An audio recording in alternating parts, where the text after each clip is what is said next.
Halo sahabat sinema, kembali lagi bersama Inti Sinema. Film yang akan aku bahas di video ini berjudul Forgotten yang rilis tahun 2017.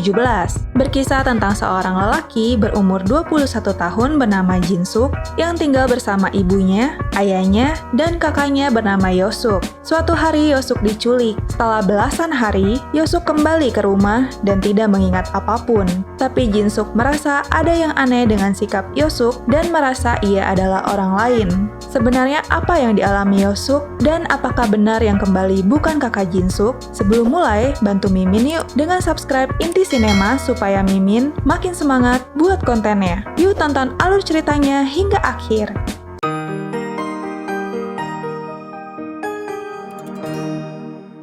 Film diawali dengan seorang lelaki berumur 21 tahun bernama Jin-suk yang terbangun dari tidurnya. Ia sedang berada di dalam sebuah mobil bersama ayah, ibu, dan kakaknya bernama Yosuk. Mereka sedang dalam perjalanan menuju rumah baru. Saat sampai di rumah baru mereka, Jin-suk merasa familiar terhadap rumah barunya, padahal ia belum pernah ke sana. Jin-suk sangat bangga terhadap Yosuk karena ia sangat cerdas dan juga pintar di bidang olahraga. Sayangnya dikarenakan sebuah kecelakaan, kaki kiri Yosuk menjadi cacat dan berjalan pincang. Mereka pindahan pada Mei 1997. Kakak dan ayahnya bilang bahwa ada sebuah ruangan dalam rumah baru yang tidak boleh dimasuki. Hal ini karena ada barang-barang yang sengaja ditinggalkan oleh pemilik sebelumnya dan mereka diminta menjaganya sementara waktu. Jin-suk dan Yosuk pun tidur satu kamar hingga barang-barang tersebut diambil oleh pemiliknya nanti. Setelah pindahan selesai, mereka pun makan bersama. Jin-suk mendengar suara seperti barang terjatuh di dalam ruangan yang dilarang untuk dimasuki itu.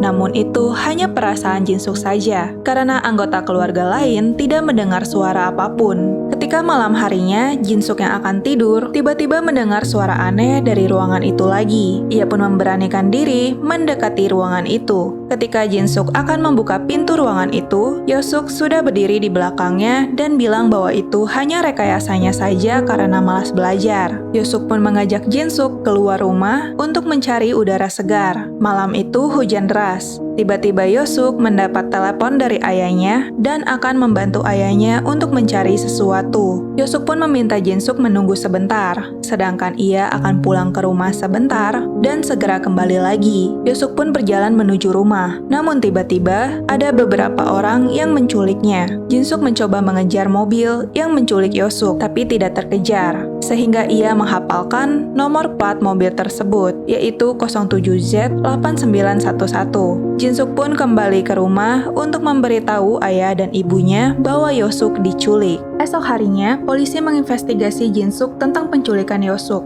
Jin-suk tidak mengingat wajah penculik Yosuk, tapi ia hanya mengingat mobil minibus hitam dan nomor plat mobil tersebut. Salah satu polisi mengatakan bahwa nomor plat tersebut adalah bodong. Hari demi hari berlalu, tapi tidak ada perkembangan. Hingga setelah 15 hari, Yosuk pun kembali tapi ia tidak mengingat sedikit pun tentang kejadian penculikan terhadap dirinya. Ia juga tidak mengingat bagaimana ia melewati 15 hari itu. Dokter mendiagnosa Yosuk mengalami amnesia disosiatif, di mana Yosuk kehilangan ingatan terkait kejadian buruk yang dialaminya. Satu-satunya solusi adalah hanya dengan menunggu. Jin-suk sendiri memiliki riwayat penyakit saraf yang membuatnya ketergantungan terhadap suatu obat. Efek samping dari obat itu adalah membuat Jin-suk sering mimpi buruk dan tidur tidak teratur. Setelah mereka sarapan bersama, Yosuk pun berpamitan untuk berangkat kerja. Jin-suk merasa ada yang janggal dengan cara jalan Yosuk. Kaki pincang Yosuk seharusnya kaki kiri, tapi berubah menjadi kaki kanan. Yosuk pun bilang bahwa Jin-suk hanya berhalusinasi. Ia pun kembali berjalan dan memang kaki yang terlihat pincang adalah kaki kiri. Malam harinya Jin-suk tertidur di meja belajar.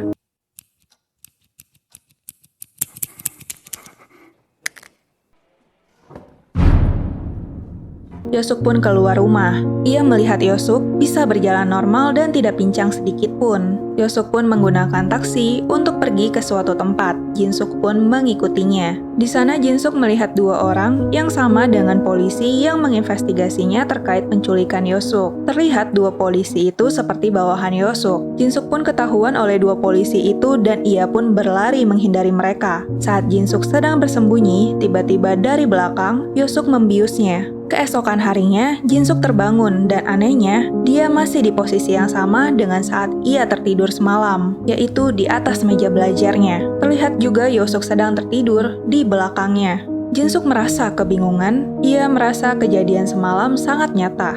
Jinsuk pun berlari ketakutan ke kamar mandi. Kemudian ia mengatakan bahwa kemarin ia melihat Yosuk keluar rumah dan bertemu polisi. Tapi Yosuk mengatakan itu hanya sebuah mimpi. Saat Jinsuk keluar, Yosuk pun menenangkannya. Menurut Yosuk, ia tidak pergi kemanapun. Isi pensil, taksi, serta polisi semuanya tidak nyata. Sepertinya Jinsuk bermimpi karena ia tidak minum obat. Jinsuk pun ingat bahwa ia memang tidak minum obat di hari itu. Jinsuk pun minta maaf kepada Yosuk dan Yosuk pun pergi ke tempat kerjanya. Tapi Jinsuk menemukan di meja belajar ada isi pensil yang tergeletak. Tiba-tiba Jinsuk tersadar ia tidak pernah bilang bahwa ia mengejar Yosuk dengan taksi. Dengan beberapa bukti itu, ia yakin bahwa kejadian semalam bukanlah mimpi. Diperlihatkan juga Yosuk memang tidak pincang sama sekali dan berjalan normal. Wah, sebenarnya siapa ya Yosuk ini? Jinsuk pun menceritakan semua yang ia alami kepada ibunya. Ia yakin bahwa Yosuk saat ini bukanlah Yosuk yang sebenarnya. Yosuk adalah orang lain. Jinsuk pun berjanji akan mengajak ayah dan ibunya jika di malam hari Yosuk keluar lagi. Malam harinya, Jinsuk kembali bangun dari tidurnya dan mendengar ibunya menelepon seseorang. Jinsuk mendengar ibunya mengatakan di telepon bahwa Jinsuk sudah tahu tentang semuanya dan tahu tentang Yosuk yang berpura-pura.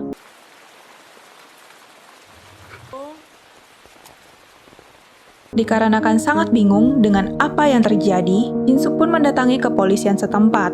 Ia mencoba menceritakan apa yang dialaminya. Ia disekap selama sebulan oleh orang-orang yang tidak dikenalnya. Ketika polisi melihat data milik Jinsuk dan mengatakan bahwa umur Jinsuk adalah 41 tahun, Jinsuk pun mengelak dan bilang bahwa dia baru 21 tahun.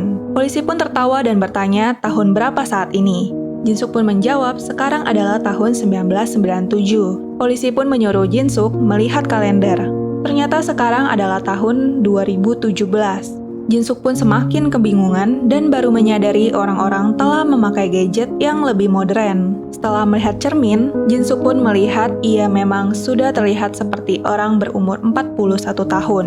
Ia pun kembali ke rumahnya. Ia pun memasuki ruangan terlarang di rumahnya. Di kamar itu ada dua manekin berlumuran darah, sebuah pisau yang tergeletak di lantai, dan sebuah musik recorder yang memutarkan lagu lawas. Yosuk, ibu, dan ayahnya pun masuk ke ruangan itu. Jinsuk pun bertanya apa yang sebenarnya terjadi. Nah, disinilah semuanya diungkap oleh Yosuk. Ia menceritakan di tahun 1997 ditemukan dua korban pembunuhan di ruangan ini. Dua korban tersebut terdiri dari seorang ibu dan seorang anak perempuannya. Yosuk sebagai investigator kasus ini menemukan Jinsuk adalah pelaku kasus tersebut. Yosuk menangkap Jinsuk, tapi ternyata Jinsuk lupa ingatan dan tidak mengingat kenapa ia membunuh kedua korban itu.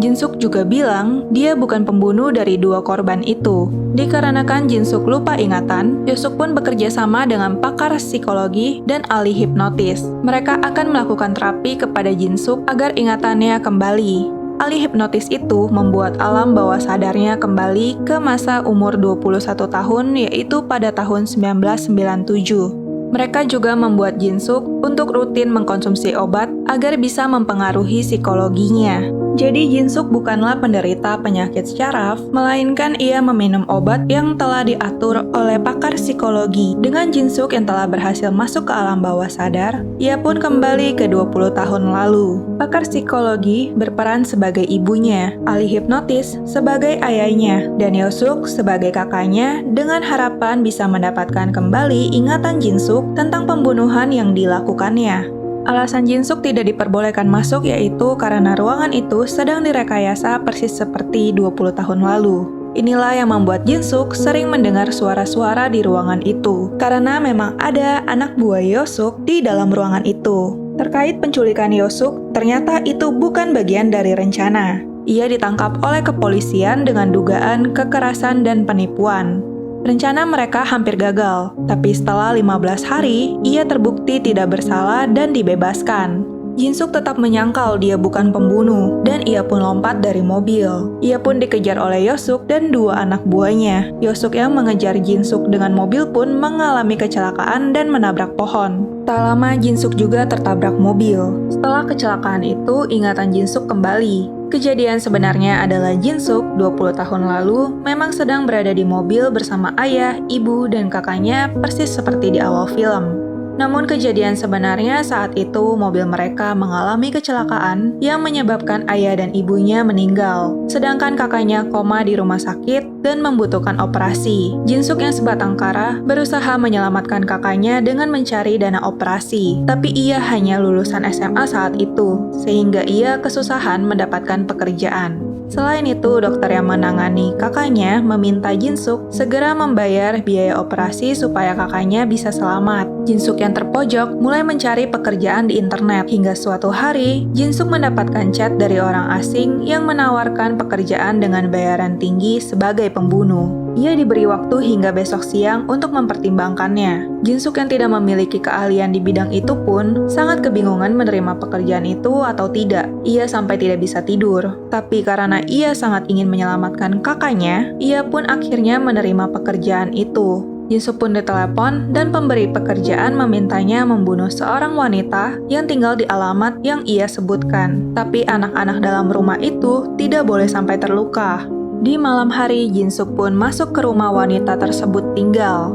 Ia pun memasuki kamar wanita itu dan melihat wanita itu sedang tidur bersama satu anak laki-lakinya. Jin-suk merasa iba dan mengurungkan niatnya untuk membunuh. Tapi tiba-tiba wanita itu keluar dari kamar dan anak perempuannya turun dari tangga melihat Jin-suk yang sedang membawa pisau. Anak perempuan itu pun berteriak sehingga membuat Jin-suk panik. Kemudian anak perempuan itu lari ke sebuah kamar yang kemudian menjadi tempat pembunuhan terjadi. Jin-suk yang panik tak sengaja menusuk anak perempuan itu. Tak lama wanita tersebut pun masuk dan dengan terpaksa Jin-suk menusuknya. Mereka berdua meninggal di kamar itu dengan berlumuran darah. Saat Jin-suk akan keluar dari rumah itu, anak laki-laki yang tadi sedang tidur bersama ibunya pun bertanya kepada Jin-suk kemana ibunya pergi. Jin-suk pun menenangkan anak itu dengan memintanya masuk kembali ke kamarnya, memakai selimut, dan menghitung hingga 100 sebanyak 10 kali. Saat ingin meninggalkan rumah itu, Jin-suk melihat foto keluarga di dinding. Dan yang sangat mengejutkan, ada foto dokter kakaknya di sana. Jin-suk pun pergi menemui dokter itu. Ternyata yang menyuruh Jin-suk membunuh wanita tersebut adalah suaminya sendiri, dan orang tersebut adalah dokter yang menangani kakaknya. Alasan dokter tersebut membunuh istrinya adalah supaya mendapatkan uang asuransi untuk bisa bertahan karena keuangannya sedang buruk. Ia menyalahkan Jin-suk telah membunuh anaknya dan mencoba membunuh Jin-suk. Tapi malangnya, dokter itu malah terpeleset sendiri dan jatuh dari gedung. Ketika Jin-suk sadar, Yeosuk sudah ada di depannya.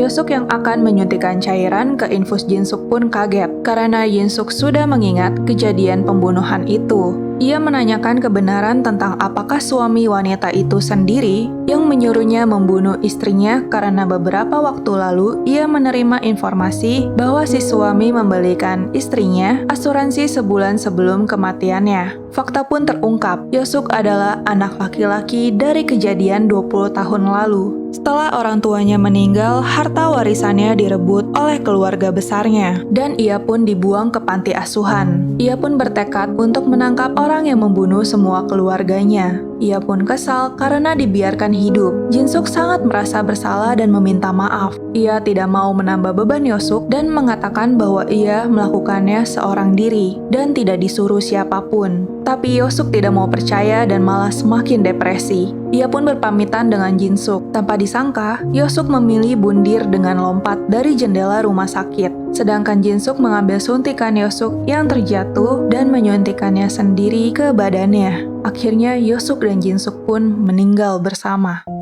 Dan film pun selesai. Dari film ini, kita bisa melihat keadaan mendesak dan terjepit dapat membuat seseorang melakukan apapun untuk menyelamatkan orang yang disayang. Kalau aja Jin-suk bisa menemukan pekerjaan atau ada yang berbaik hati terhadapnya, mungkin aja hidup dia bisa lebih baik. Menurut sahabat sinema, hal apa yang bisa dipelajari dari film ini? Tulis di komen ya. See you guys!